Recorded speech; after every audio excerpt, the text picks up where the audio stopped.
I'm going to flip the camera around and look down so that you can get the view of what I'm doing, and we will get this going for you. All right, so before we get going, here's what that carbide steel diff set looks like. It comes with the pins for the planetary gears, and then those are the nice black steel or carbide sun gears.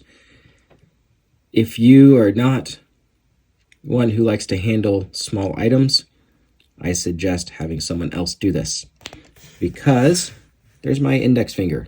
As you can tell, those are very tiny. Those are very tiny. It is what it is. I'm not a big fan of working on tiny things, but I've had this thing apart 7 times now. All right, so like I said, I am recording this on my phone on a little tripod stand here, so I am going to do my best to keep this in frame while we work on it. The one thing I will say is kind of nice about this is you don't need much to work on this. You literally only need a 2mm bit and a 1.5mm bit.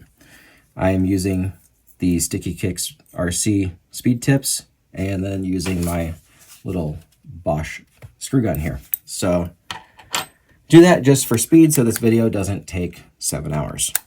So first things first, to get the rear diff out, you need to remove these 2 screws. This is going to be more difficult than I thought. These 2 screws that hold the rear shock tower up, you'll need to remove those. You'll need to remove these 2 screws here that hold the back of the rear bumper. And then these 2 screws on the front and back, so 4 screws in total on the bottom, that are part of the bumper assembly. And that's also your lower hinge pin brace as well. And then we'll get to the diff casing, which has 4 screws in it and is your upper hinge pin bracing. So I'm going to go ahead and move the camera around a little bit to try to get you a better view, and we'll get this going. All right, so I turned the camera around towards me here so that I can actually see what we're going to be working with. And so first things first, I take these guys off, set them aside.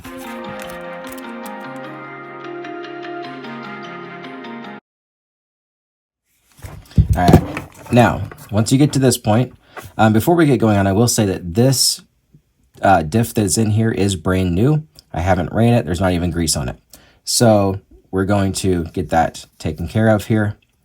And I actually am out of grease, so I have to go get some. So I'm just going to show you how to do this. It's not going to get ran, so don't worry. I'm not going to overheat my diff by running it without grease. I'm just doing this to show you. I actually put this in so that you kind of see what the whole process is and not just pulling it out and putting it back in. So then you grab this and you're going to pull this straight back because it's on those hinge pins. It's kind of a hard pull. And then you can get to this part right here. You're going to pull out these 2 lower screws and these 2 upper screws.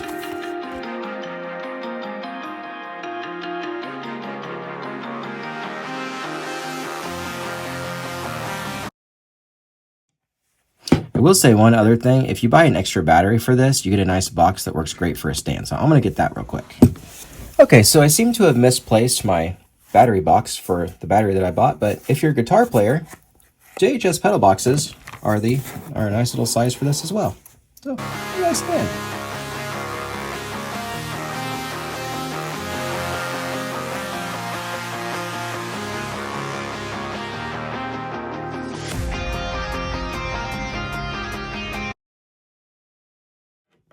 All right, so then once we're done with this, you can usually just grab it, kind of pull it off with getting your nails underneath the edge,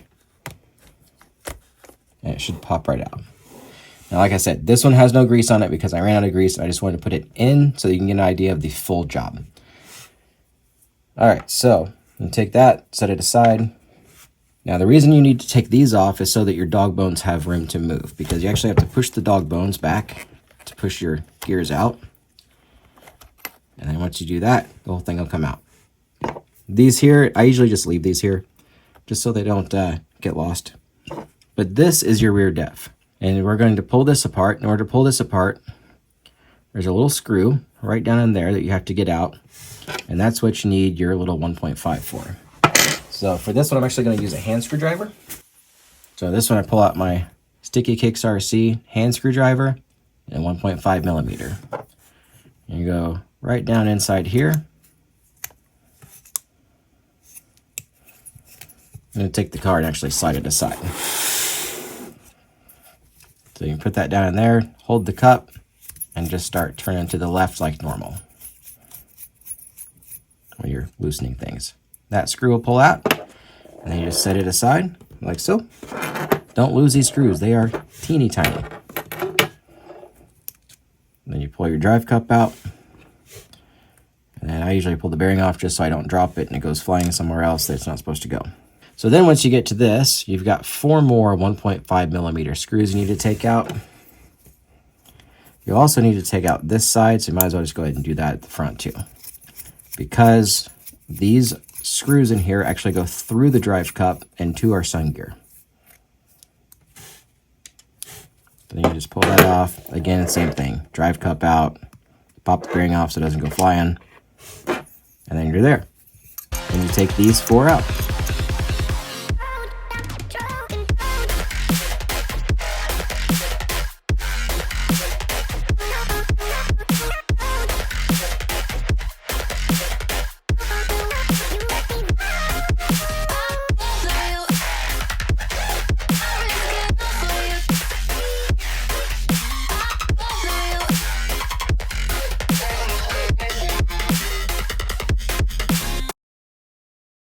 All right, so once you get those out, then this whole thing should come apart for you. So this is a 3-piece differential. If you see there, you can actually see the line in there where it's 1 piece here, 1 in the middle, and 1 on the outside. Ring gear here, so inside your pinion gear, inside the actual diff. So this is your ring gear, and there's a sun gear in here, a sun gear over here, and the planetary is in that middle section, which are actually kind of captured a little bit. So we'll pull this apart, and you'll be able to see. So there's your sun gear in here. There's your plastic setting on there. We'll set that down. And then you've got your planetaries that are in there. And then they are captured and can only go in one way. And then your other sun gear there. So when you pull these out, you have, it literally just sets in there because if you look, there's a hole there, and that hole is what your screw threads into. So that's your plastic one. You need to hang on to this. Pull out your other plastic one off this side. Again, set it aside. Hang on to this. And then these are metal. Why they didn't make the sun gears metal is beyond me. Because what happens is these metal gears, because of the torque when you're running it at 100%, and the fact that the rear is so close to the motor, it sends the torque to this, strips out these sun gears where they're completely bald because it's metal and plastic. Metal and metal doesn't do that. Why they didn't just make those metal is beyond me. So we're going to pull these, just pop steel out, and replace them with the carbide ones that we got from this GPM set. Oh, and if you look here, you can actually see the pins are on one side, not on the other. So you aim the pin side down at the table and then just push to the other side. And then we'll just move those aside, and that is our factory gear set. So then we'll bring over our new gear set here. If I can keep my wrench from rolling all around. So here's our new gear set, which these are actually nice black steel. So these are nice carbide steel. And then we got our drive pins, which are these teeny tiny little guys.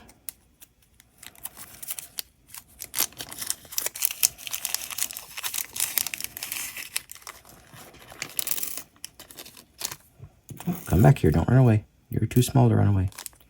Okay, now because our old gears are covered in grease, but you never know, we might need them at some point. Maybe the front diff will strip out and I don't have metal ones to replace with real quick. I'll go ahead and save these in this bag, and that'll keep that grease from getting on everything else that's in my toolbox. And I'll set that aside. So these, you're gonna take these little guys here, which are these tiny little gears. There's a hole in the middle for this to go into. Whoop. For this to go into, like so. And then on this here, you're going to find the side that has the slots. Again, one side has no slots, and one side does. So find the side with the slots, line these up to where the angle goes towards the inside. You can even make it round because they're actually a conical shape. So you're gonna do that on all 4 of them.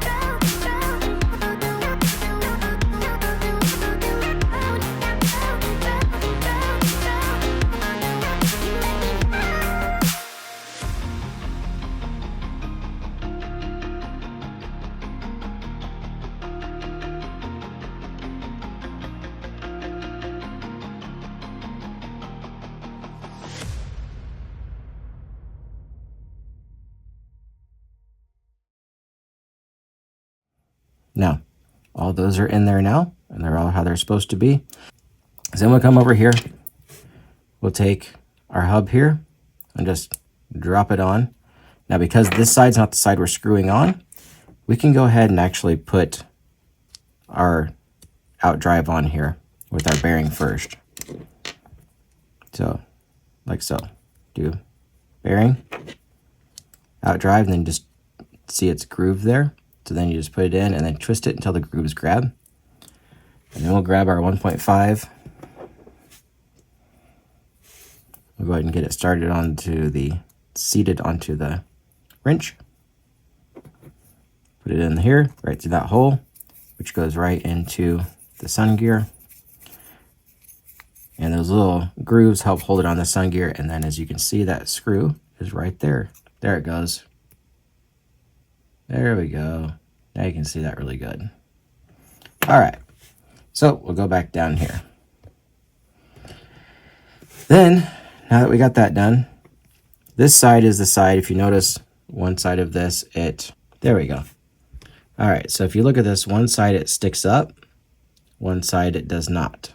The side that sticks up is the side you're gonna put on the side that does not have the ring gear, this side.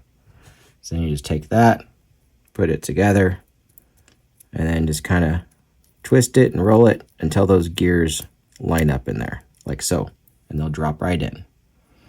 Once that's dropped in, then you set this little gear in here, line it up, like so. Get this lined up, the other way around. So you're gonna line up your 4 screw holes with your 4 holes on here. Now you may be thinking, why am I not putting the outdrive on first? Because you can't get the screws at that point. That's why. So this is the tricky part, because getting those holes lined up is fun.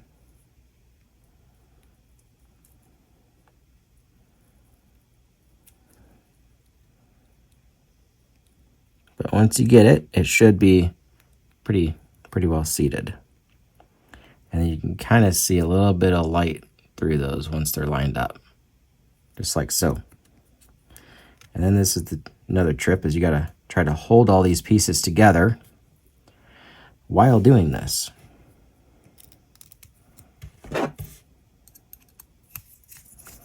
Until you get one screw in. Once you get one screw in, you get it down, and it's just snugged up just a little bit. You don't want to over tighten it. And then you can put your other one in. Always do across. Never do the ones around. Always go across. Just like torquing down the lug nuts on your real car, if you've ever had to do that. So then you get it nice and snug in there. But not over snug, because these will strip out. That's another thing. This nylon is not super heavy. These are very fine threaded screws. It will strip out if you're not careful. Because I did do that on one of them. Just by barely cranking it down any tighter, it legitimately stripped it out. So, all right, so there's that. That part's done. Then we move on to our next outdrive. So you drop your bearing on. Put your other outdrive on, and like I said, just twist it until it grabs, and then you're there. And you're gonna do the same thing with this. You're gonna line it up, and then twist her in. Now, one thing I will say is when you do this, you do need to make sure that you grease the inside of this I'm going to end up pulling this one back apart to put some white grease in it. But you need to grease the inside of this with white grease, and then you need to grease this ring gear with black grease when you put it back in. So then you just twist it around, twist it around. This actually feels like there was plenty of extra grease in there, but I'll probably still pull it back out and re-grease it again. But you can kind of hear, if you listen, you can hear that metal gear mesh sounds much different than the old stuff. So there's a teeny tiny bit of play in there, which I'm not a fan of that. I wish there was not that much slop in there, especially that seems like a lot for an 18th scale vehicle. That's like the kind of slop that I would expect out of an 8th scale. So then we get it back over here. We line our dog bones up. So you got those little ear holes in there for the ears. Line those up. Get this one up here. Try to line it up just by rotating the wheel enough. Slide it up in the hole. Push it in. Might need to rotate it a little bit till it grabs the gear. And then now, as long as it's grabbed, I should be able to rotate these two rear ones and move the front, which I can. So that is lined up. Now again, you should black grease this. I'm out at the moment, so I got to get some to put on here. Don't think I'm not going to do it. I am going to do it. I'm actually going to pull this back apart tomorrow night after I get some. So just make sure you do that. Then you put your cover back on. And you just do everything in reverse of what you did just take it apart. So here we go. Let's get it put back together.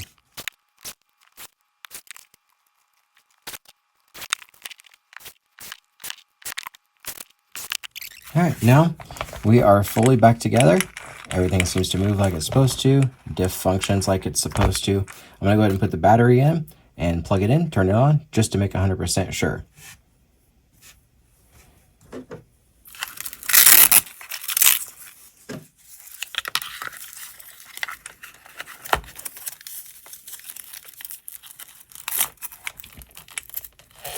Always make sure your battery's good and snug and secure. When your vehicle's not in use, make sure you unplug that battery so that it doesn't over discharge it and cause it to swell or puff, kill a cell, or worse, make it swell and catch fire. So we're going to do this. We're just going to plug it in like so. The power button for these is right here on the back side. Press it, and you should get a red light on the front. Power button is on here for this. Press it. You'll get 2 beeps and a long beep when it connects properly, and then we can check.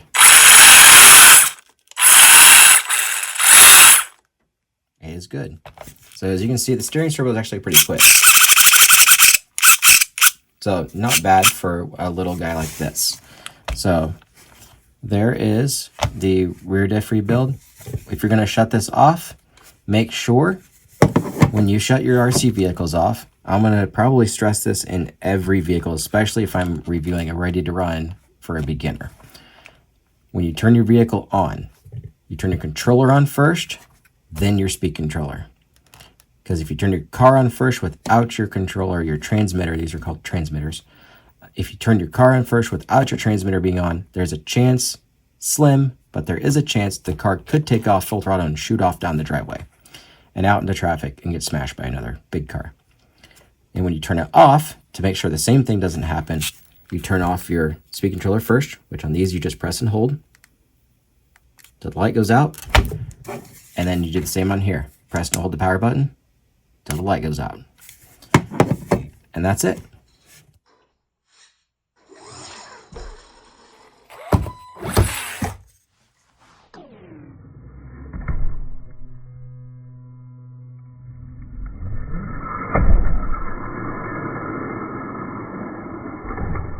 That's the Arrma Granite Grom. Until next time, keep the shiny side up, the rubber side down, and remember to stay in the groove.